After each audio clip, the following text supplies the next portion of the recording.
Hannah, it's great to have you here at England Golf. Can you first just tell us about the charitable challenge to mark what would have been your dad's 101st birthday weekend, 30th of April to the 3rd of May? Well, thank you very much for inviting me here, and it's really an absolute privilege. And in order to tell you about the Captain's Hon 100, I have to tell you a little bit about what went before.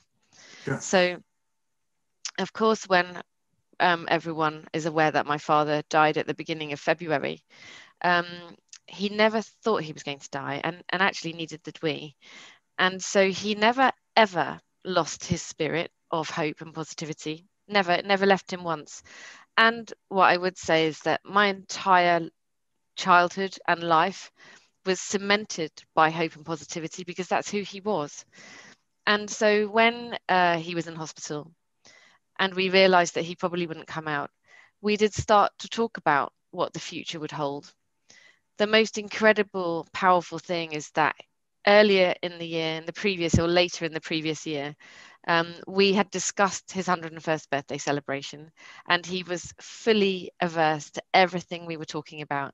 He knew that there was going to be a brilliant event, and he knew that we had partnered with London Marathon Events to bring us that mass participation expertise. And so when he was in hospital and we were talking about it, he said to several of the nurses, "You need to get me better because I've got a lot of fundraising to do." And they all believed him, right? We all believed he would come out and do it. But I mean, of course, sadly, he couldn't. But that spirit, that mentality, that hope, that he was giving us this gift of hope for the world. That's what he became, a beacon of hope around the world. So the Captain's Hon 100 was inspired entirely by his desire and his life's task of inclusivity. He believed inclusivity was everything. He believed powerfully in equality.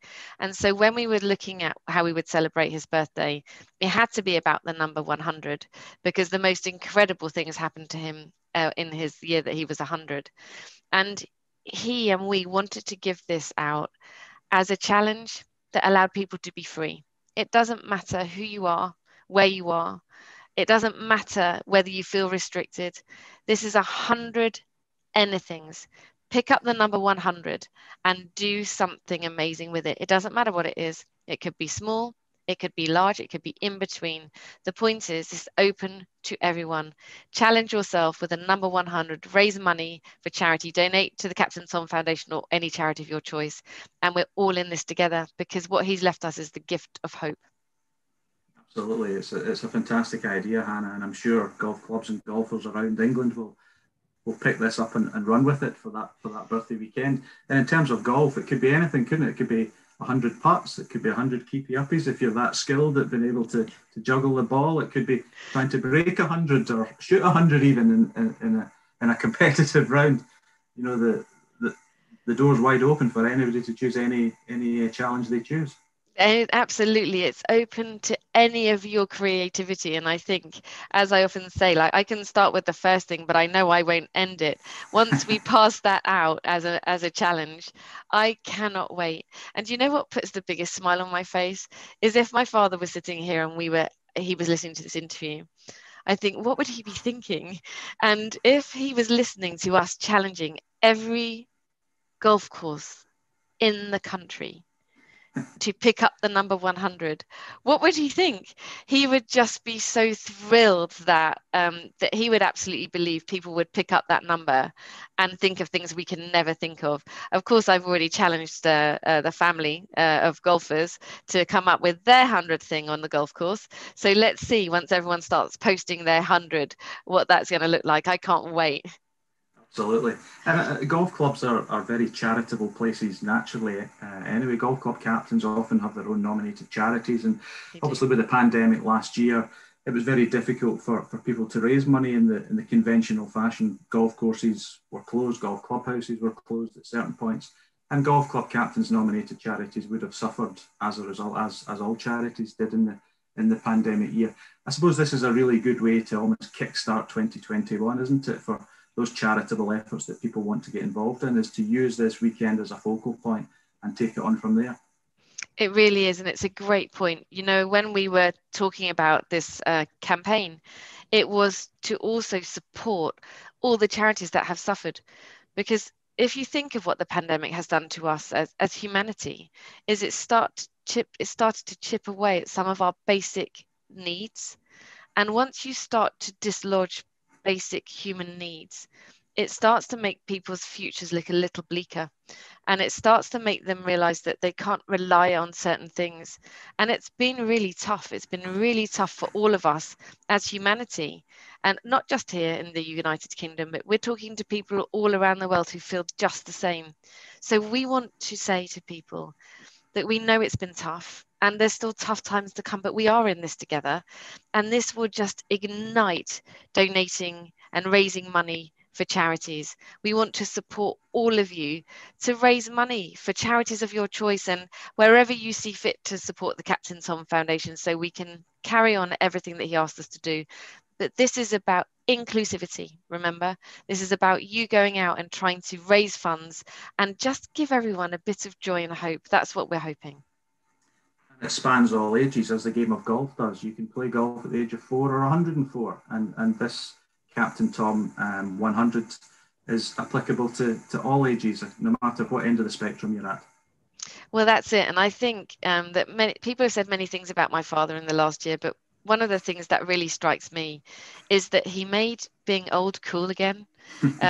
Maybe it was never cool. Maybe he's just made it cool. And he's made wearing a medal cool. He's made feeling proud to be British in the sense of being utterly inclusive in that multicultural place that we live, that I feel just joy at living how we live in this multicultural environment. He felt genuine pride of that. And so we should take that pride and do everything we can to live up to that, because he gave us that gift. You know, he broke down the boundaries between gender, race, nationality, social status, and age. So what's stopping us? It doesn't matter. Like, as soon as you're old enough to pick up a golf club and you still can hold one, and everyone in between, just have fun with it. Absolutely. I'm aware of your father being a cricket lover, among many other sports, but I believe there's a family link to golf as well. Even though your father didn't actually play the game, he was still very much aligned with it, and it was a sport he had a great deal of affection for. And he enjoyed his lunches at Woburn Golf Club as well, I should say. He really did. And you're absolutely right. He loved many sports. And you know what he particularly relished when he moved in with us back in 2007 was that he had access to watching the children play sport. He absolutely loved it. And for him, in that mentoring role that he had with them, was never a why didn't you do better, or that you played badly. It was always, tell me how it went and what can we do together to think about how that might be better next time, and a whole world of encouragement. And so with Woburn Golf Club, very quickly when we moved up here, we were able to go and celebrate his birthday with lunches at Woburn Golf Club. He absolutely loved it. He loved the special place that it was and the way that he was welcomed. And this is way before anyone knew who Captain Tom was. And even more than that, he looked at Georgia, who's 12, and she saw that she had access. He saw that she had access to a sport that still can be very dominated by boys and men. Sure. And what he saw is that she was encouraged to look past the fact that she was often a minority. And what the sport gave her was support through a couple of programs that I know were run with Golf England, and they really made a massive impact on her. So for him, the joy came because, remember, for my father, his whole voice is about inclusivity.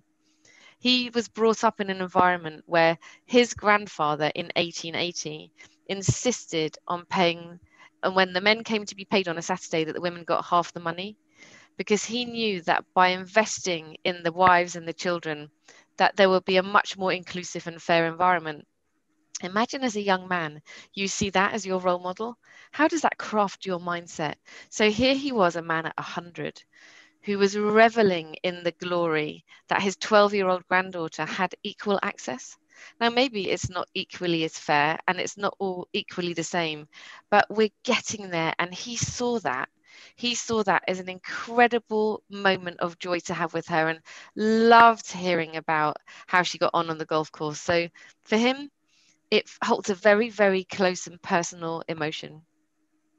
You mentioned Georgia, your daughter, Captain Tom's granddaughter there, and she's a very keen and very talented golfer for one so young. So has she already decided what her Captain Tom 100 challenge is, or is that still in the melting pot?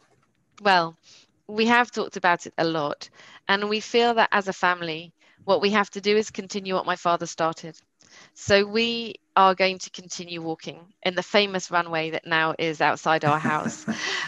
So we feel that that is a must. However, just before this call, I was talking to Georgia about it, and I said, so, like, we're talking to every golf club in the country. What are you going to do? So I've left her scratching her head just a little bit, but watch this space because she will be posting her Golf 100, I promise. Okay, that sounds interesting, and I'm sure youngsters have far more creative minds than people my age, so she'll come up with something fabulous. Good stuff, Hannah. In terms of your message to golfers and golf clubs, then, the Captain Tom 100 is going to be that weekend, April 30 to May 3. People can let their imaginations run riot and come up with whatever they want to mark that occasion and raise money. So just tell us again how people can get involved, the website and all the details that people can go to. England Golf will be pushing out information to golf clubs, but for golfers listening into this, how can they get involved as individuals? So watch this space because we will give you all the information. The starting gun fires on the 6th of April. From that day, all assets will be downloadable from the Captain Tom 100 website, and you will be able to access everything to ensure that this is a very inclusive journey for you.